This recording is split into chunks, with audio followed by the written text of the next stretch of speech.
do Senhor. Vou procurar ser um pouco leve. Vai ter a ceia ainda.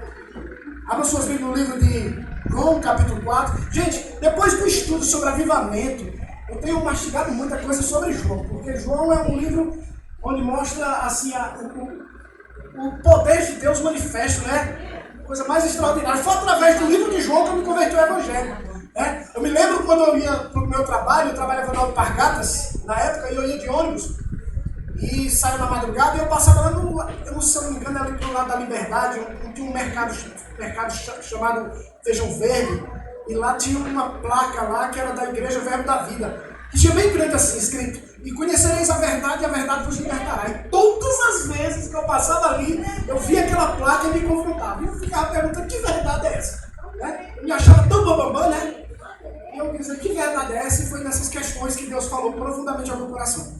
Capítulo 4, louvado seja o nome do Senhor, do versículo 7 ao 15. A minha versão é atualizada, mas eu acredito que eu não colocou aqui, não. Vai colocar João, capítulo 4, a partir do versículo 1. A versão é atualizada, eu vou ler devagar para que os irmãos possam acompanhar. Amém? Amém? Amém.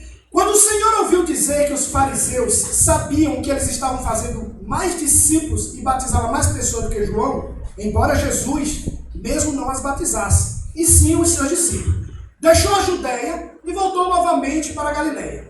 No caminho teve que passar por Samaria. Diga Samaria. Samaria. Assim ele chegou a uma cidade de Samaria chamada Sicar, situada na propriedade de Jacó, que tinha dado aos seus filhos José. Ali havia um poço de Jacó. Era mais ou menos meio-dia. Diga meio-dia. Meio-dia. Quando Jesus, cansado da longa caminhada, chegou e sentou-se ao lado do poço. Logo uma mulher samaritana veio tirar água, e Jesus lhe disse: dá-me um pouco desta água.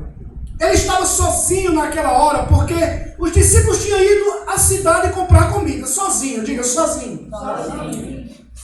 A mulher samaritana ficou surpresa e lhe perguntou: como o Senhor, sendo um judeu, pede a mim, uma samaritana, água para beber? Ela disse isso porque os judeus não se dão com os samaritanos. Já tem medo. Jesus respondeu: se ao menos soubesse o presente maravilhoso. Eu gosto dessa versão porque ele diz assim: se eu nem soubesse o presente maravilhoso que Deus tem para você, viu, igreja? Aleluia. E quem está lhe pedindo água, você lhe pediria, ele daria a água da vida. Mas o Senhor não tem como tirar, disse ela. Este é um poço muito fundo, de onde tiraria essa água viva. Além do mais, o Senhor é mais importante que os nossos antepassados, Jacó. Como pode oferecer uma água melhor do que esta, que ele, seus filhos e seus gados beberam à vontade?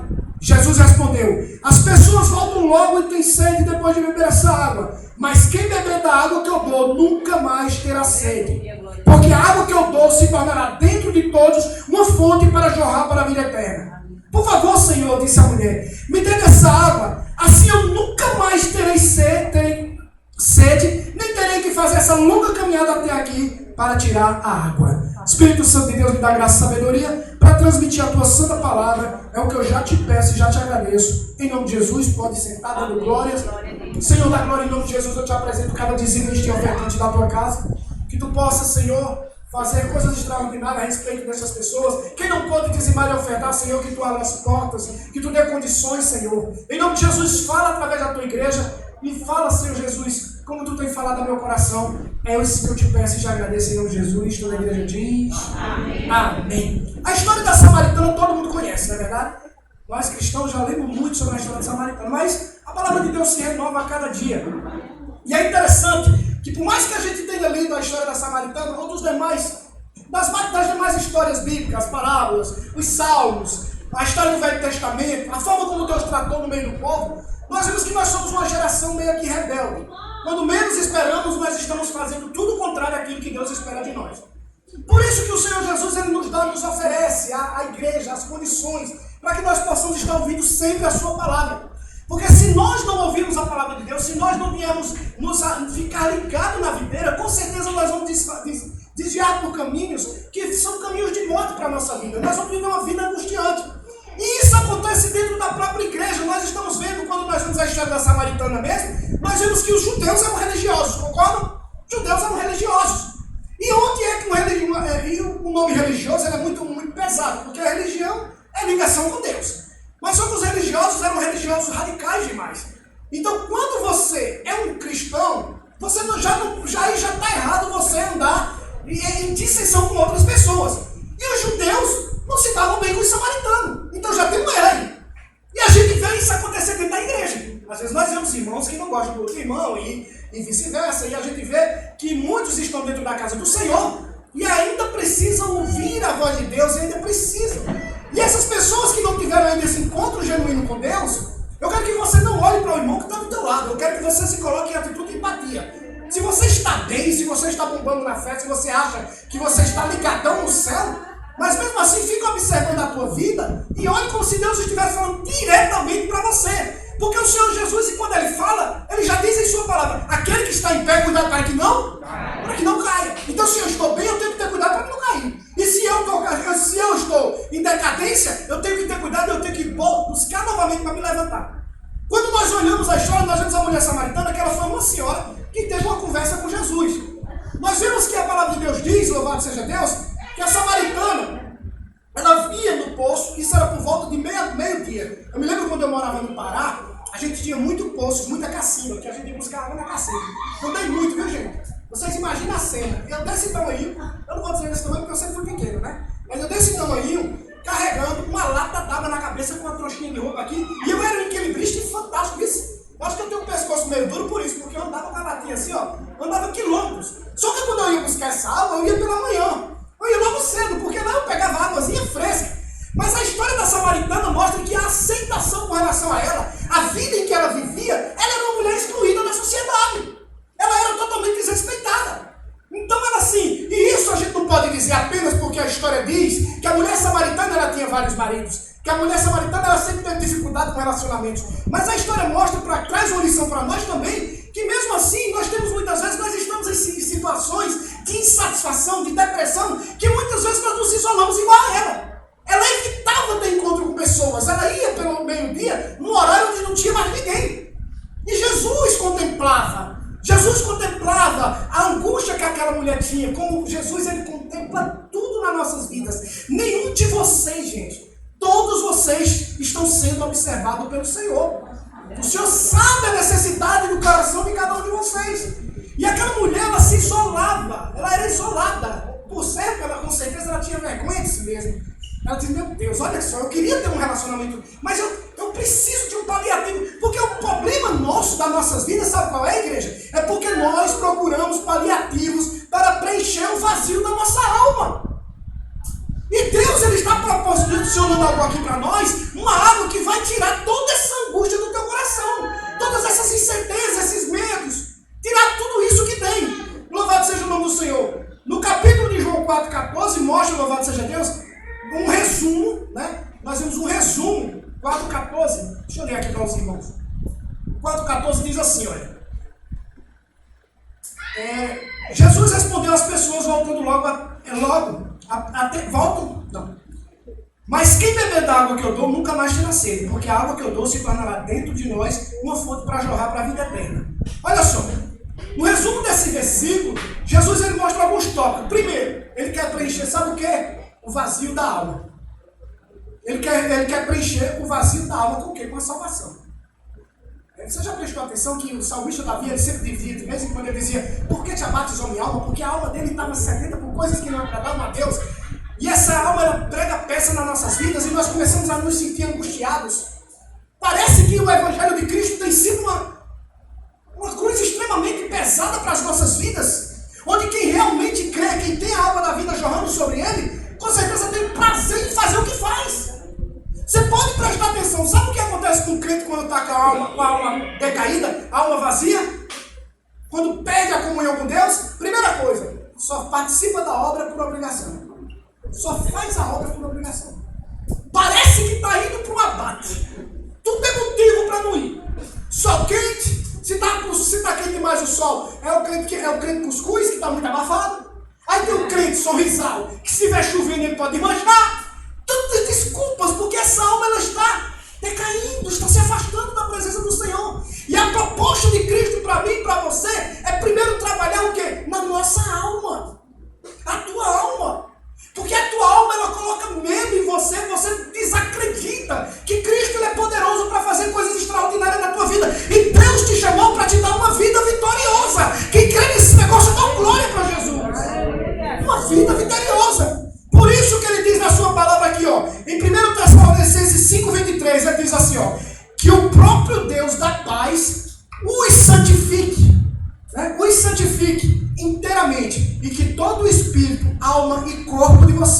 sejam preservados, irrepreensíveis na vida do Senhor. Olha só, Ele quer preservar a tua alma, Ele quer te trazer felicidade para que você seja salvo. Por que Jesus ele tempo todo ele diz assim, tem de ânimo, se esforça, tem de ânimo, te alegra? Porque ele sabe que o cristão, quando ele é insatisfeito, a tendência dele é se afastar da presença do Senhor. Essa semana eu vi uma mensagem que eu achei extraordinária, uma mulher postou uma foto de Caim matando Abel, e ele falando sobre irmãos, né? Aí ele disse, olha, quem matou Caim? Abel. Quem matou Caim foi Abel. Quem traiu José? Quem matou Abel? Caim. Ainda bem isso. E eu conferi, Ezequiel está certo. Quem matou Abel? Quem perseguiu os irmãos? Quem perseguiu José? Os irmãos. Amém? Louvado seja o nome do Senhor. Quando você para olhar, os irmãos tinham feito menos estrago na vida dos cristãos daquela época. Então, quem diz assim, a gente diz, olha, gente, a pessoa tem que estar firme, procurando sempre congregar, porque não é os irmãos que vão nos levar para a salvação, é Jesus. E toda vez que alguém te magoar, pelo contrário, você tem que orar por ele, louvado seja o nome do Senhor. Outra coisa, somar as necessidades espirituais e emocionais do ser humano. Ele quer somar essas necessidades espirituais. Todos nós temos necessidades espirituais. É uma área que nós temos que trabalhar na nossa vida. É importante demais. Tem uma frase que eu costumo dizer que você pode ter o dinheiro que você quiser. Você pode ganhar na loteria, ter dinheiro atrasado, até que não vai jogar. Não vai se jogar. Pode ganhar na loteria, você pode ter o dinheiro que quiser. Mas se você não tiver paz espiritual, você não usufrui de nada disso não. Você vai sempre sentir um vazio, louvado seja o nome do Senhor dentro de você. Mateus 11, 28 e 30 diz, olha, venham a mim todos que estáis cansados e sobrecarregados, e eu lhes darei descanso. Jesus está aqui para te dar descanso. Vinde a Ele. Louvado seja o Senhor. E tomai sobre vós o meu jugo e aprendei de mim que sou manso e humilde de coração. Então quando Jesus ele entra nas nossas vidas, a nossa vida se torna diferente. Você leva uma topada, você não chama palavrão, você diz glória a Deus. Obrigado, Jesus, por essa topada. Era uma unha encravada que eu tinha aqui que eu tinha que extrair. Porque tudo que acontece na tua vida tem um propósito.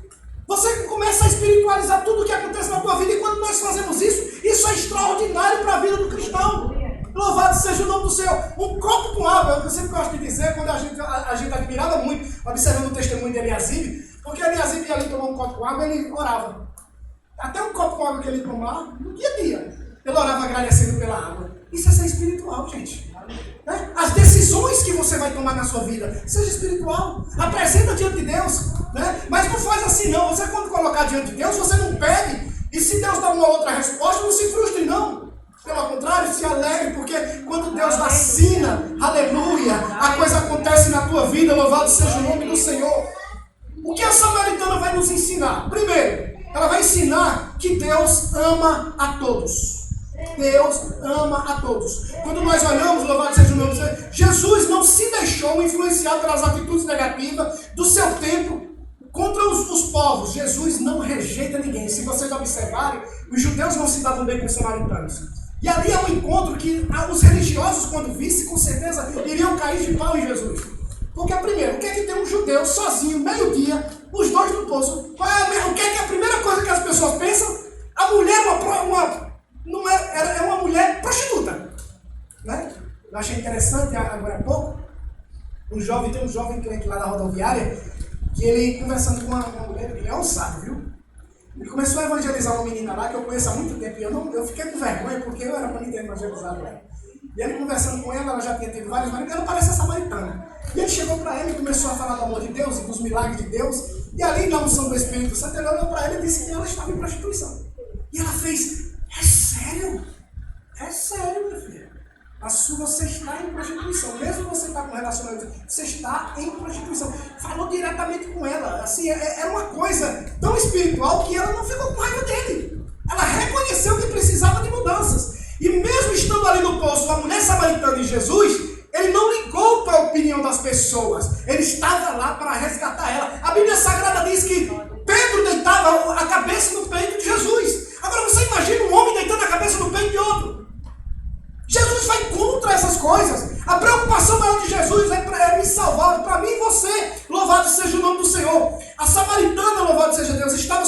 poço, Jesus pede água a ela, ela é estranha, e a postura de Jesus foi extraordinária. E João 3,16 diz assim, ó, Deus amou o mundo de tal maneira que deu seu único filho para que todos que creem tenham a vida. Deus veio para mim e para você. Provérbios 8,17, amo os que me amam, e quem me procura me encontra. Louvado seja o nome do Senhor. Com certeza Deus iria fazer algo extraordinário. Primeiro que Jesus veio para salvar. Em vez de condenar aquela mulher samaritana por seus relacionamentos errados, Jesus lhe mostrou o caminho da salvação. Né? A gente é uns crentes que se diz muitas vezes cheio do Espírito Santo, e quando a gente vê o erro de alguém, né, a gente não sabe tratar. É como se eu costumo dizer, e já vi outras pessoas dizer que a igreja hoje ela não sabe lidar com situações de homossexualismo, situações de bandidos viciados, não sabe. As pessoas, eu já vi casos de pessoas que um homossexual se converteu ao evangelho, que começou um processo de mudança da vida dele, mas o irmão que sentava, ele sentou perto do irmão, ele pegou e foi para outra cadeira. O ladrão se converteu, a irmã em Cristo já começa a esconder a carteira quando ele senta do lado. Isso não é, isso é terrível. Isso é terrível para nós, gente. Nós temos que oferecer uma confiança. Eu me lembro uma certa vez, uma cristã, eu trabalhava num posto de combustível, e a bomba de combustível tinha dado problema do outro lado, e o valor só estava saindo do outro. E a mulher encostou para abastecer. Eu achei extraordinário aquilo, porque aquela mulher quando encostou disse, olha, bote R$30. Eu disse, minha senhora, levanta aqui e venha dar uma olhada aqui no valor. Ela disse, não, meu filho, eu ainda quero acreditar que existem pessoas honestas no mundo. Então a gente tem que dar o voto de confiança às pessoas que estão começando cometendo erros, para que nós possamos orientá-las e resgatá-las do pecado. Cristo entendeu que Cristo apenas pediu aqui para aquela mulher, foi para que ela fosse sincera, ela foi testada. E aí eu pergunto a você aqui nessa noite, você tem sido sincero com o Senhor? Ou você acha que pecado só é o que a samaritana fazia? Você se considera um pecador? Amém? Quem se considera pecador aqui? Amém. Você sabe onde é que você tem errado? Hã? Você conhece os teus erros? E sabe que precisa mudar? Jesus não está aqui para apontar os teus erros, mas está aqui para te dar uma chance para que você venha se derramar diante da presença dele e para que ele venha matar essa sede para que você vai e não peque mais. Ele quer tratar primeiro a tua alma. Ele quer tratar primeiro, ele quer consertar primeiro os teus erros, para depois ele derramar da sua graça sobre a sua vida. Rios de água viva vão jorrar dentro do teu ventre. Louvado seja o nome do Senhor. Ele veio para salvar. Jesus não condenou aquela mulher. 1 Timóteo 1,15 diz assim, ó, esta é a afirmação fiel e de toda aceitação. Cristo Jesus veio ao mundo para salvar os pecadores, a qual o pior sou eu. Eu não mato, mas eu sou o pior dos pecadores. E às vezes nós começamos a medir quem peca mais e quem peca menos, né? Essa semana eu postei no meu story a seguinte frase: quão correto você é, quão perfeito você é, que você não tem condições de perdoar o erro do teu irmão. Vocês estão entendendo o que eu quero dizer? Às vezes nos achamos certo demais. O outro está sempre errado. Mas a gente é perfeito demais. Mas é necessário que nós venhamos parar de olhar para o nosso próximo. É tanto que o livro que eu estava lendo uma certa vez, extraordinário, Quando Pecadores Dizem Sim, ele mostrava uma relação de um casal onde o marido tinha traído a mulher e ela iria ter uma certa dificuldade para perdoá-la, né? Com certeza. Perdoar é coisa difícil. Só que ela só conseguiu perdoar, sabe quando? Quando ela passou, como cristã, passou para olhar que ela é a mais miserável da pecadora. E ela teria que ter misericórdia dele. Por isso que Jesus, ele olha para você, olha para mim com um olhar de misericórdia, dando uma chance para que ele venha realmente derramar da água viva sobre as nossas vidas. Para você sair daqui não cheio de dúvidas. Para você sair daqui alegre. Não já pensando em fazer o que não é certo lá fora. É isso que Cristo quer fazer na nossa vida. Ele quer dar um basta nesse pecado que tem nos escravizado. A palavra de Deus diz que o salmista Davi, enquanto escondia o seu pecado, os seus ossos secavam. A mão do Senhor pesava sobre ele. Só que muitas vezes nós estamos com nossos pensamentos cauterizados. Nós estamos achando que estamos certinho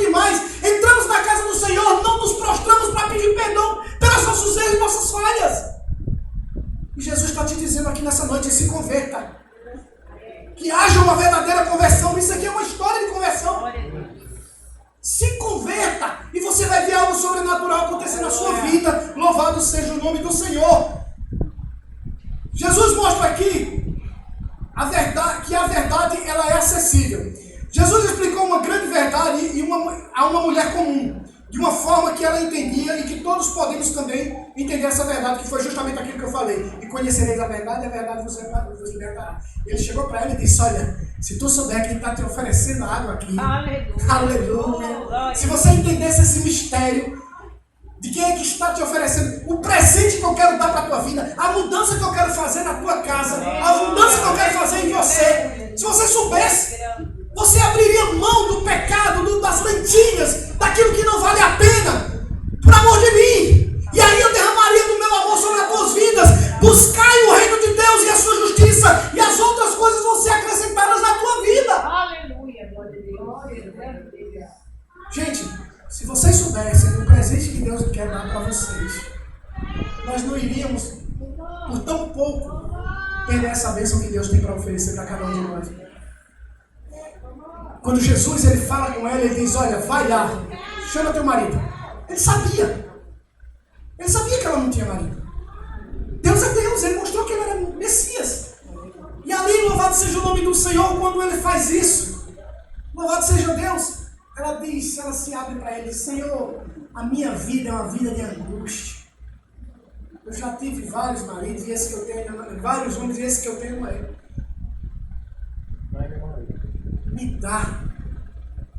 Me dá dessa água, que eu não quero voltar a cometer os mesmos erros que eu cometia. Eu me lembro quando eu me converti no Evangelho, eu era um cachaceiro invertebrado. Era um cachaceiro invertebrado, eu bebia demais. E quando Jesus derramou da sua fonte sobre a minha vida, teve gente que me testou, chegava para mim, aí pegava aquela cerveja bem suadinha, né? Aquela cerveja, aquela coisa mais brilhosa, aí chegava para mim e fazia pss. Aí eu olhava assim, mas nem coça, porque agora eu tenho a água da vida. A água da vida é o que o Senhor quer oferecer para você. O Senhor quer oferecer para você o melhor da terra. Se você confiar nele, você vai comer o melhor da terra. É só descer na sua presença. Eu contei para vocês, foi no estudo sobre a história de um homem que eu assisti, que ele tentou seduzir uma cristã. Ele trabalhava no telefone, história real. Ele tentava seduzir uma crente. E eu achei extraordinário aquilo. Jaciara foi meio Tomé, né? Jaciara assistindo comigo, ela disse: ela vai ceder. Ela vai ceder. Por quê? Ela estava trabalhando num ambiente secular, que era um programa de televisão, muito bonita ela. E ele, um cara prostituto, sabe aquele homem que já fazia filmes de pornô chachado. E ela estava num ambiente onde ela ia estar o tempo todo sujeita a se ceder ao mundo, né? Porque tem crente que diz assim: eu vou para o parque do povo evangelizar. Só que sai todo desarmado. Quando vai, já volta no parque do povo com luxo. E aí, quando esse cara viu, achou ela maravilhosa, muito bonita. Aí ele disse: pô, rapaz, que mulher linda. Ele fez: ei, não chega aí não. Disse com essas palavras: é crente. Aí ele disse: eu aposto com o uísque mais caro que eu vou ficar com ela. E aí ele começou o desafio, né? Ele começou o desafio de ficar com ela. E foi, chegou, tentou. Primeiro, olha o que foi o acordo que ela fez com ele. Ela fez um acordo com ele, louvado seja o nome do Senhor, foi o seguinte: ele disse: olha, se você for, ele disse, vamos para um restaurante comigo? Tá? Ele disse: olha, eu vou para um restaurante com você, mas primeiro você vai para a igreja comigo. Ela levou ele primeiro para a igreja. Aí ele foi para a igreja e ficou lá, agoniado, com aquela comichão do lado dela. Louvado seja o nome do Senhor. Agoniado, ele disse: pronto, agora você vai para o restaurante comigo. Ela foi para o restaurante. Então chegou lá no restaurante e ele disse: como é que você troca esses prazeres que eu tenho para lhe oferecer? Ela olhou bem na cara dele assim e disse: sabe por quê? Porque eu tenho prazer só em chamar o nome de Jesus. Aleluia! Louvado seja o nome do Senhor. Só em chamar Jesus eu tenho esse prazer. É essa água da vida que Deus quer oferecer para mim e para você. Que quando os pratos de lentilhas foram colocados, oferecidos a cada um de vocês, vocês vão poder dizer ou não. E olha que o preço da renúncia, louvado seja o nome do Senhor, traz grande recompensa para o homem e a mulher de Deus. Quem da glória. Glória a Deus. Deus traz recompensa. Cada renúncia, cada vez que você abre mão, por amor de Cristo, por Ele, Deus faz coisa extraordinária a teu respeito. E você começa a disciplinar teu corpo, sabendo que muito melhor é jorrar água da vida do teu ventre do que você estar tomando essa água que você tem que voltar para tomar. Louvado seja o nome do Senhor. Resultado, vocês querem saber o final do filme? Vocês não sabem nem que filme é esse. Resultado, final do filme, o cara entrou em decadência, começou a usar drogas, tentou suicídio, a vida dele se destruiu, abandonou o filho. Mas sabe quem foi que estava lá para orar por ele? E hoje ele é pastor com ela? A mulherzinha lá que tentou destruir a vida dele. Aliás, a mulherzinha lá que ele tentou destruir a vida dela. Resultado, quem tem água da vida contamina, mas uma contaminação boa, atrai o povo de Deus, aleluia, converte. E o que aconteceu com essa mulher não foi diferente. A mulher samaritana, quando tomou a decisão de mudar de vida, abrir mão daquilo que não preenchia o vazio do seu coração, sabe o que foi que aconteceu? Ela saiu, e por onde ela passava, louvado seja o nome do Senhor, o testemunho dela convertia pessoas. Deus quer que o teu testemunho salve vida. Glória, glória a Deus. E aí eu pergunto, que testemunho você tem dado? Você tem sido crente só dentro da igreja? Não vai me servir não. Isso aqui é um tapa na... Isso aqui é um chicote batendo ali, como diz o pastor Geraldo. É um chicote batendo ali e é o cabo na minha testa. Você tem testemunhado só na igreja? Ou você só tem testemunhado no trabalho? Porque tem gente que testemunha na igreja, não testemunha no trabalho. Tem gente que testemunha no trabalho, mas não testemunha em casa. Tua vida tem que ser santa o tempo todo. Você tem que se santificar. A mulher samaritana não usou discursos eloquentes para conversar sobre Jesus. Ela mostrou as experiências que Deus fez na vida dela e o testemunho dela salvou milhares de pessoas. A Bíblia Sagrada diz em Mateus 5,16: assim brilhe a luz de vocês diante dos homens, para que sejam suas boas obras e glorifiquem no Pai de vocês que está no céu. Seja luz, igreja. Aleluia. Semana eu mandei no meu story uma frase que dizia assim: a luz que há em você incomoda as trevas. Aí a pessoa disse, não sei. Aí teve uma carnal que mandou mensagem para mim e disse assim: só se você engolir um vagalume. Não entendeu a mensagem porque não tem água da vida. Aleluia. É que nem aquela história, né, que vocês conhecem da serpente querendo engolir o vagalume. E o vagalume foi acuado na parede, que acontece muito comigo e com você. Que às vezes você pergunta, por que fulano não gosta de mim de graça, hein? Por que é? É porque a tua luz que brilha incomoda. O teu testemunho incomoda muita gente. Tem pessoas que querem te chamar de santarrão, disso e daquilo. E quando ela estava lá na parede, aí a cobra pergunta ao vagalume: por que tu tá me perseguindo? Eu sou tão pequenininho, não vou nem encher tua barriga. É porque esse teu brilhozinho me incomoda. Esse pequeno brilho que tem em você incomoda muita gente. Então você desça na presença do Senhor, tenha essa certeza de que Deus quer fazer algo extraordinário na sua vida. Amém, igreja? Louvado seja o nome do Senhor. Deixa as águas vivas rolarem no teu ventre. Viu? É a coisa toda desmantelada. É a coisa toda contrária. Mas você vai sentir uma paz. Você vai dizer... Tem uma canção de Roberto Carlos que parece que, eu acho que essa letra foi cristã. Ela é cristã. Que ele diz assim, ó: hoje acordei tão em paz comigo que parece que eu nem tenho vivido tantas coisas difíceis na minha vida. Vocês sabem qual é? Não conhece não? Nossa. Não, é Roberto Carlos. O J Neto aqui canta. Pegou carinho. É. Hoje acordei tão em paz comigo. É, até parece que não tenho sofrido, que não tenho chorado. Um negócio assim. Sabe por quê? Porque Deus, quando é nas nossas vidas, nós temos paz, independente da situação. Sabe por quê? Porque Ele tem a certeza que o que há de vir virá e não tardará. O milagre vai chegar na hora certa na tua vida. Você sabe que Deus está só tratando, está só movendo, está só consertando, colocando no prumo. E depois que Ele coloca no prumo, meu amigo, o negócio é só da glória. Amém? Louvado seja o nome do Senhor. Eu convido, louvado seja Deus, o presbítero Ney, para orar a oração do perdão. Louvado seja o nome do Senhor. E em seguida os outros ministros, auxiliares, vamos lavar as mãos para ministrarmos a ceia do Senhor. Amém? Os irmãos já orem, já entrem em comunhão com Deus. Louvado seja o nome do Senhor. Para que Deus possa fazer algo extraordinário. Renovar a aliança com a vida de cada um de vocês. Amém?